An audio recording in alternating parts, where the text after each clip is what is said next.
সিলেটে এমন একটা জায়গা আছে যেখানে মাত্র কয়েক মিনিটের পথ বদলে যেতে পারে পুরা দৃশ্য। সাইরোবা চা বাগান, সামনে পাহাড় আর লগে আছে ভারত সীমান্ত। চলো আজ ঘুরিয়ে দেখি সিলেটের শ্রীপুর। সবাইরে শুভেচ্ছা জানাইরাম, আমি টিএটি জয়নাল। সিলেট শহরের ব্যস্ততা পিছনে ফালাইয়া প্রায় ৬২ কিলোমিটার পথ ফাড়ি দিয়া আমরা আসছি জৈন্তাপুর উপজেলার সীমান্তবর্তী পর্যটন এলাকা শ্রীপুর।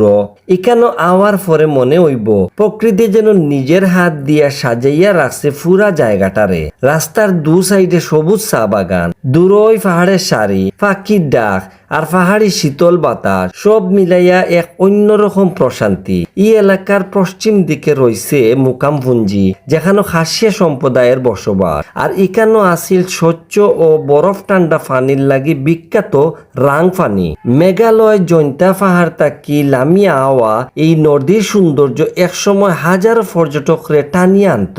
তবে বর্তমানে রংফানি এলাকা পর্যটকগুলোর প্রবেশ একেবারে নিষিদ্ধ, কারণ একটা ভারত সীমান্ত সংলগ্ন এলাকা। তাই নিরাপত্তার স্বার্থে নদীর নিচে না যাওয়া সবচেয়ে বালা এবং প্রশাসনের নির্দেশনা অবশ্যই মানিয়া চলা উচিত। তবু শ্রীপুরের সৌন্দর্য ইকানো শেষ নাই। চা বাগানের পথ, পাহাড় ঘেরা পরিবেশ আর প্রকৃতির নিস্তব্ধতা এমন এক অনুভূতি দে যা ক্যামেরা পুরাপুরি তুলিয়া ধরা সম্ভব নয়। এটা অনুভব করতে হইলে একবার নিজেই ইকানো আওয়া লাগবো। আপনার কাছে শ্রীপুর কোন দৃশ্যটা সবচেয়ে বেশি ভালো লাগে কমেন্ট করে জানাইবা। আর সিলেটের এমন সুন্দর অজানা জায়গা দেখতে চাইলে আমার পেজটা ফলো দিবা। সবে ভালো থাকবা। আল্লাহ হাফেজ।